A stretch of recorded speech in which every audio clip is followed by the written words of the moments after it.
bonjour à toutes et à tous. Alors on va attaquer tout de suite parce qu'on est avec Joanne un peu plus long que ce qu'on devrait être a priori, mais on est trop passionnés. Donc on déborde et comme on veut se laisser 10 minutes d'échange avec vous, on va attaquer tout de suite.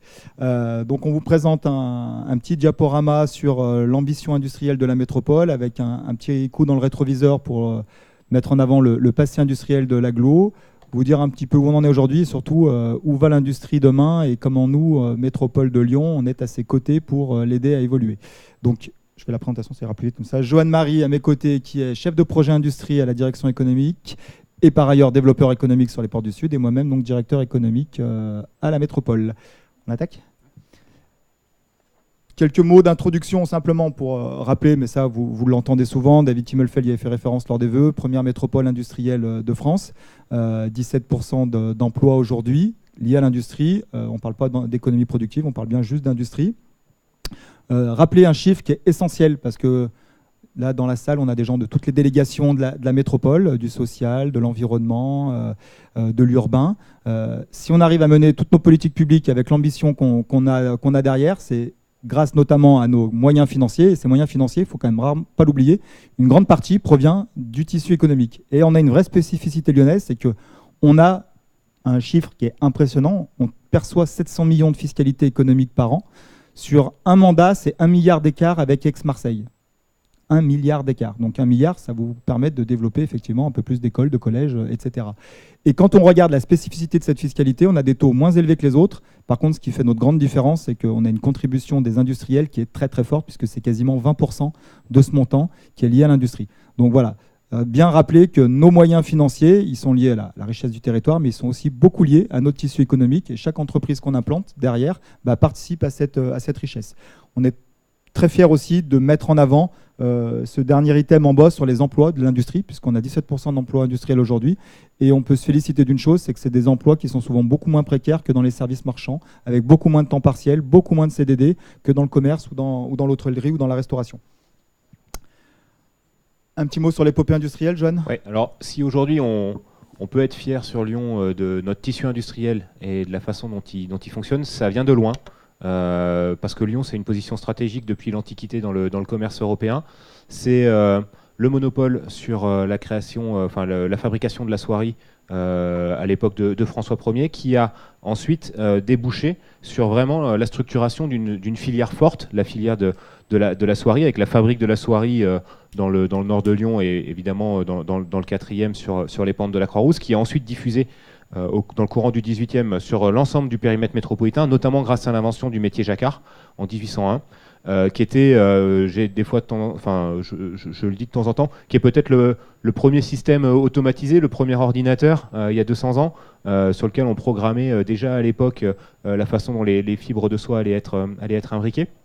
Et cette filière de la soierie qui produisait plus d'1 million de kilos de soie par an au début du 19e siècle, elle a drainé derrière elle un ensemble d'acteurs qui ont su innover pour maintenir cette filière au niveau de leader européen au 19e siècle. Ces filières, c'est quoi ? C'est la mécanique avec la mécanisation des métiers, et donc derrière des filières de métallurgie, des ateliers mécaniques, et d'un autre côté, la chimie, avec notamment des grandes innovations qui sont nées sur Lyon, le brevet de l'acide sulfurique qui a été créé dans la première moitié du 19e siècle, puis un peu plus tard des innovations autour de colorants de synthèse, avec le bleu guimet, qui est un peu une emblème industrielle lyonnaise.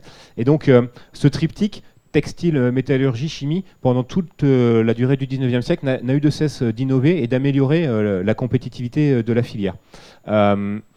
L'industrie qui est née d'abord dans l'hypercentre de Lyon a eu tendance ensuite à se desserrer parce que les unités prenaient plus de place, parce que aussi les problématiques de pollution faisaient que la population rejetait les usines un peu à l'extérieur de la ville. Et chemin faisant, en tout cas innovation faisant, l'industrie textile, métallurgie et chimie a eu de plus en plus besoin d'énergie. Et notamment, c'est les grandes innovations qui sont aussi des innovations lyonnaises, avec la création de la voie de chemin de fer entre Lyon et Saint-Étienne pour aller chercher la houille sur Saint-Étienne et alimenter en énergie les fourneaux métallurgiques. Et c'est dans la deuxième moitié du 19e siècle, le dépôt du brevet de l'électricité par ampère sur Lyon, et à la fin du 19e, un projet pharaonique pour la France qui était la création de la centrale de Cussé, qui était la plus grosse centrale hydroélectrique à l'époque, avec un chantier vraiment pharaonique, puisque ça a duré plus de 5 ans, il a fallu creuser le canal de Jonage, etc. etc. Et donc, l'ensemble de ces filières, en fait, ont perduré jusqu'à aujourd'hui, et pendant la deuxième moitié, enfin, pendant le XXe siècle, ces filières n'ont eu de cesse, à un moment, de se détacher aussi de leur moteur, qui était le textile, pour aller chercher de nouveaux marchés et innover sur de nouveaux produits. Et donc, début du XXe siècle, avec l'urbanisation naissante, c'est la création de filières autour de la mobilité. Sur Lyon, on avait plus de 27 entreprises de fabrication de tramways au début du XXe, qui ensuite ont fait le gap pour passer sur l'automobile, avec des dizaines d'entreprises automobiles sur l'axe Lyon-Route d'Eyrieux, et une qui a perduré jusqu'à aujourd'hui, qui est l'entreprise Berlier, dont la première usine à l'époque faisait déjà plus de 30 000 m² et qui a été confortée notamment du temps de la Première Guerre mondiale sur la fabrication de poids lourds. Et on connaît maintenant aujourd'hui RVI, Renault Trucks sur Lyon. Et on a eu ce même phénomène sur d'autres filières, et en particulier sur la chimie, avec l'implantation de grandes unités de fabrication de produits chimiques, que ce soit dans le nord, sur le Val-de-Saône, Neuville, Genêt, etc., ou sur aujourd'hui la vallée de la chimie, qui, elle, a perduré jusqu'à présent avec les grandes implantations qu'on connaît et les grandes innovations, notamment le dépôt du brevet du nylon en 1936, je crois, qui a un peu tué aussi la filière de la soierie, mais qui a permis de maintenir la production chimique sur Lyon. Alors, très rapidement, mais il nous semblait important aussi de vous montrer qu'au-delà de ce passé rayonnant dont le territoire est très fier, aujourd'hui, grâce à cette histoire industrielle, on peut afficher un nombre de... Alors, on a fait un choix un peu arbitraire d'en mettre certains, mais il y en a plein d'autres, évidemment. On a un nombre d'entreprises industrielles qui ont perduré, qui ont traversé finalement les décennies et qui sont aujourd'hui encore à la pointe. Et souvent, trop souvent d'ailleurs, je pense que le peuple lyonnais ne connaît pas, ne sait pas qu'on a le siège monde de Babola qui est sur Vèze aujourd'hui, dans la ZAC de l'industrie, hein, donc en plus dans une opération d'aménagement métropolitaine, que Babola, c'est d'abord des cordes de lutte au 19e, tout début du 19e, hein, je crois 1830 ou 1840, et puis finalement c'est la création des règles de tennis par un groupement d'Anglais qui débarquent en France, qui viennent voir les descendants de Babola en 1870 et qui signent un contrat pour qu'ils réalisent des boyaux de raquettes de tennis. Et donc Babola se déplace alors il était sur Lyon-Presqu'île, il se déplace sur Lyon-Gerland, à côté de la Altony-Garnier, pour profiter des abattoirs et des boyaux. Voilà. Et l'histoire, elle est là, et aujourd'hui on est sur la raquette connectée. Donc l'histoire industrielle lyonnaise, elle est là-dessus. Les gens ignorent aussi, beaucoup de Lyonnais ignorent que les carrés Hermès sont fabriqués sur l'agglomération lyonnaise. Ça, c'est quand même assez incroyable. Et Hermès investit 17 millions là, dans les mois qui viennent pour réaliser 2 nouvelles lignes de production et pour notamment faire face au marché asiatique qui est en très très forte demande de carrés. On cite Morin ou Sanofi, qui sont vraiment des entreprises, pour le coup, vraiment lyonnaises pur jus. Morin, c'est un quincaillier au départ. C'est aujourd'hui le numéro 1 du boulon en Europe.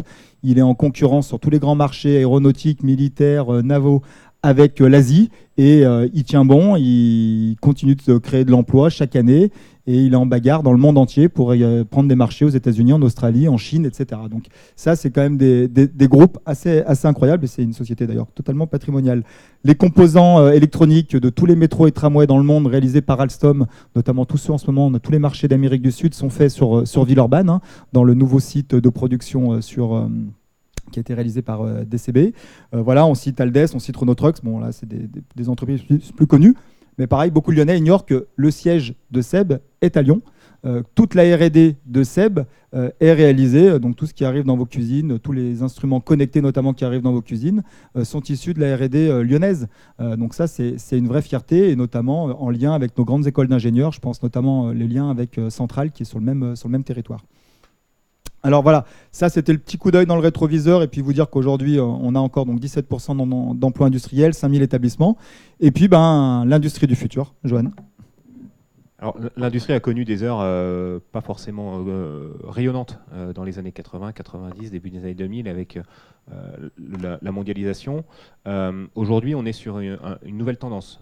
On parle de nouveaux paradigmes et l'industrie est un peu revenue à la mode. On en entend beaucoup parler ces derniers temps avec la French Fab, etc.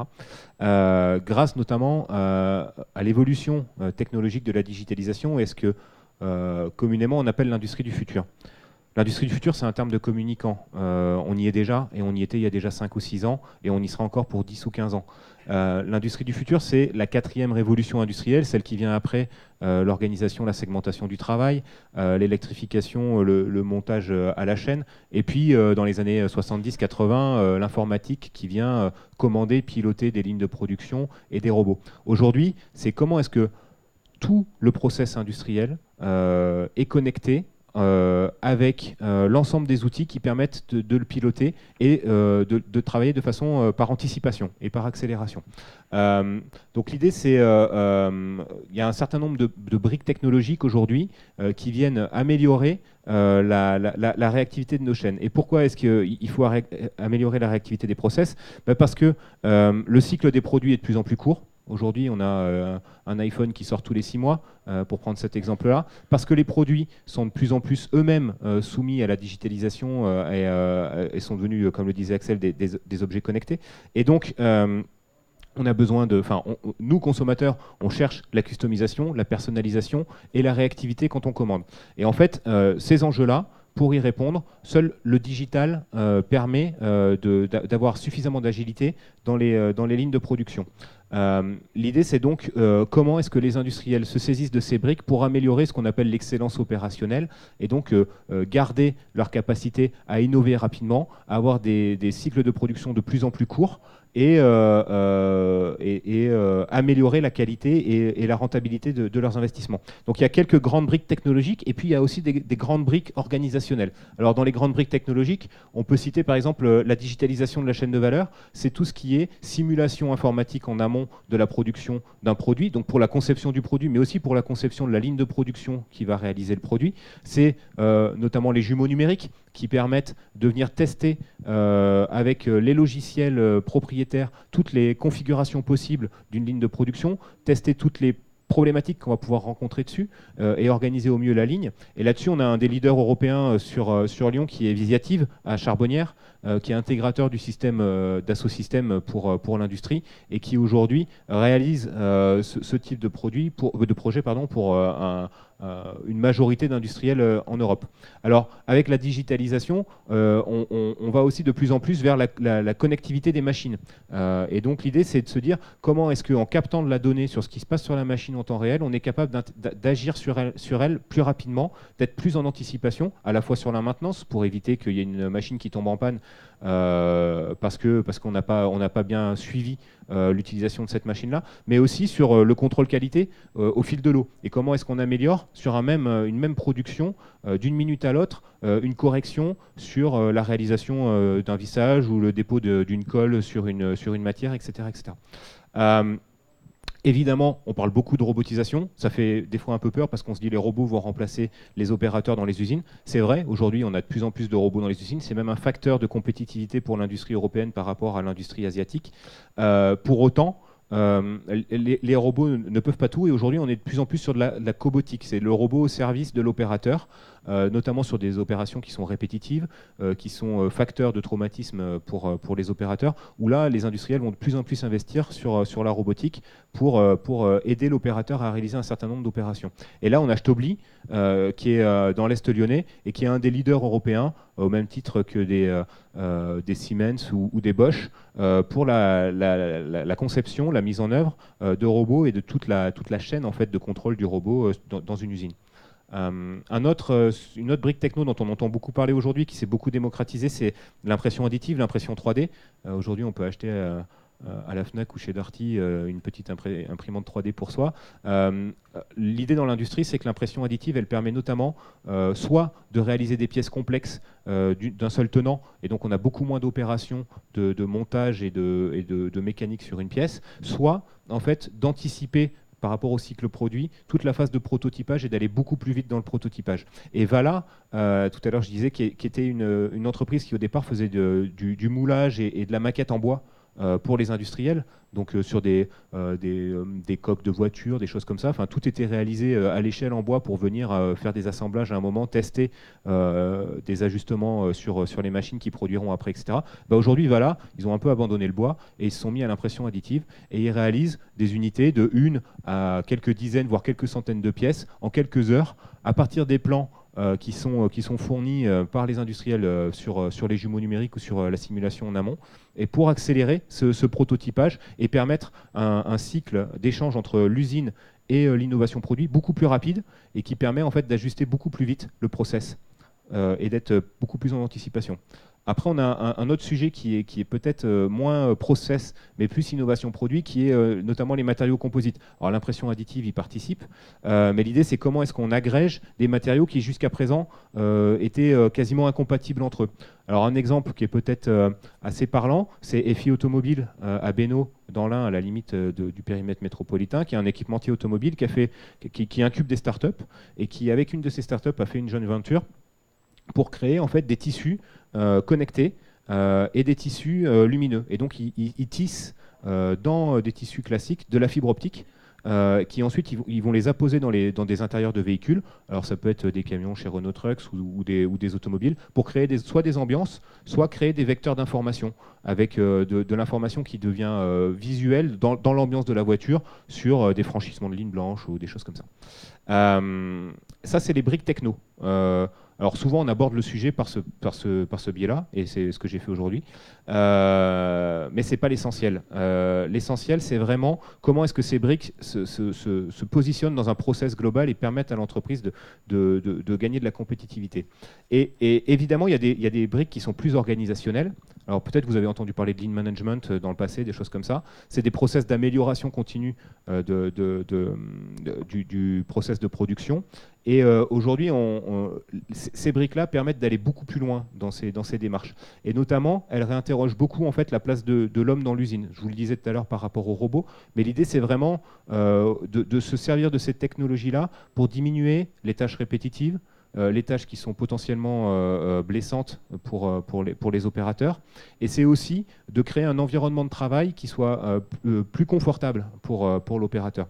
Donc ça suppose derrière de travailler notamment sur l'ergonomie des postes, sur la montée en compétences du personnel, parce qu'on est de moins en moins un opérateur et de plus en plus un superviseur en fait, d'un élément de la chaîne de production qui est de plus en plus robotisé. Donc il faut pouvoir comprendre ce que les machines renvoient comme information, le traiter et être en anticipation sur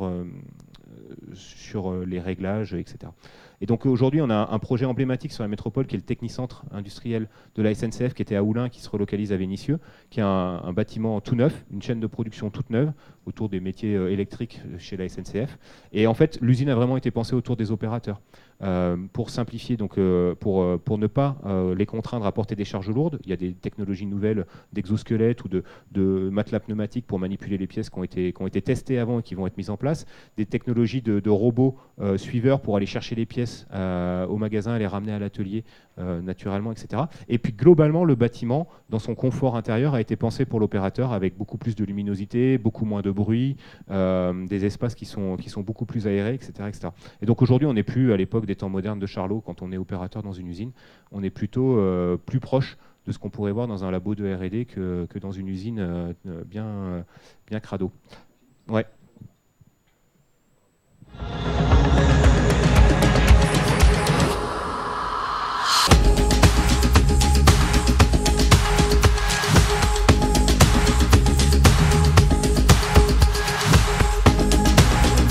C'est pour nous, Métropole, un enjeu extrêmement fort. L'industrie est un socle très fort pour nous, beaucoup d'emplois. Il ne s'agit pas simplement de le préserver, mais de se tourner vers l'avenir.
Alors au-delà de nos campagnes de promotion, vous pouvez me demander finalement que fait la métropole versus cette industrie du futur. Finalement, ce sont les industriels qui sont concernés.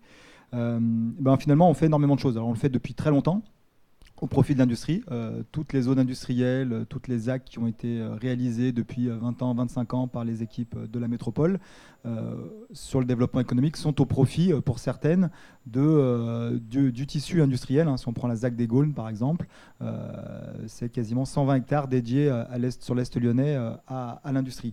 Mais aujourd'hui, et vous le voyez bien avec ce que vous a présenté Johan, on a un vrai changement de paradigme. C'est-à-dire on avait des industriels qui ne souhaitaient s'implanter que très loin des centres-villes, sur du foncier pas cher, donc sur de la terre agricole.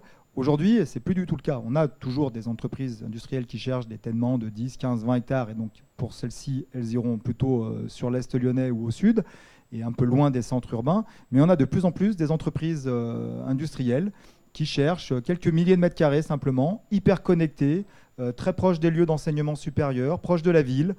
Et ça rabat complètement les cartes de notre offre d'accueil économique, et ça nous interroge et nous doit nous interpeller sur notre capacité à produire de l'immobilier pour ces entreprises-là. Alors, on y viendra sur la dernière diapo sur un exemple très concret, mais c'est un changement de paradigme qu'on essaye d'accompagner avec les collègues notamment de la direction de la maîtrise d'ouvrage urbaine et les collègues du PLUH.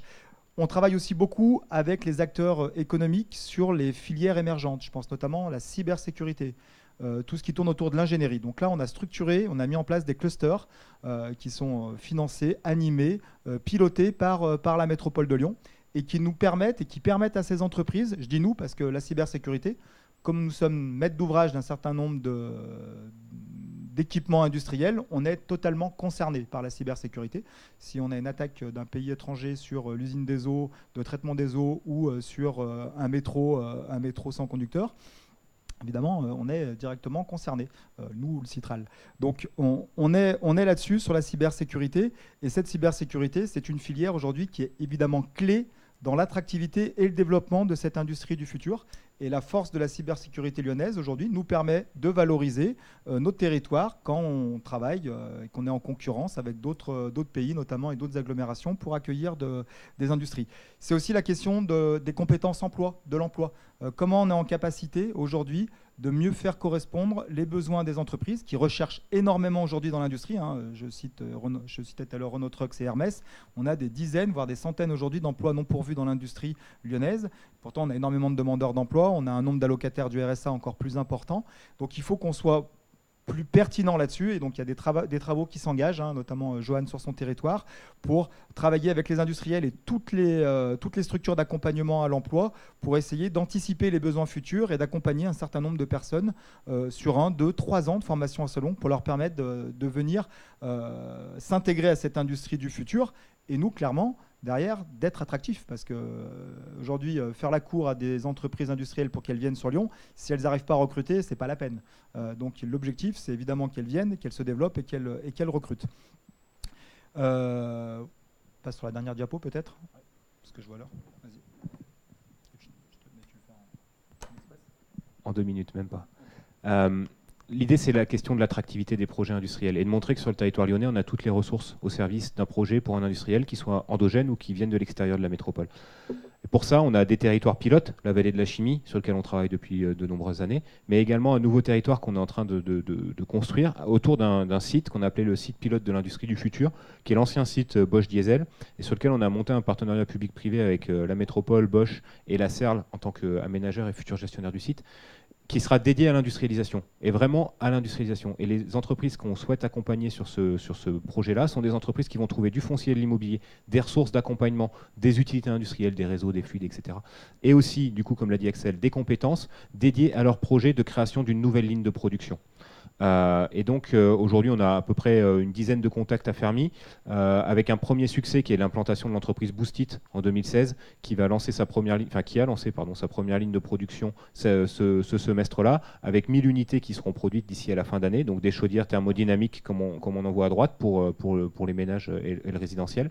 L'idée c'est de démultiplier ça. Aujourd'hui Boostit prennent 10 000 m² sur le site, il reste 50 000 m² de bâtiments existants et à développer. Et on espère pouvoir accompagner une quinzaine d'entreprises et créer un peu plus d'1 millier d'emplois sur ce site-là, dédié vraiment à la production industrielle, au sens un peu du Made in France. Et il nous reste 2 à 3 minutes simplement pour les questions, puisqu'on vient de me faire des signes derrière qu'on avait dépassé notre temps.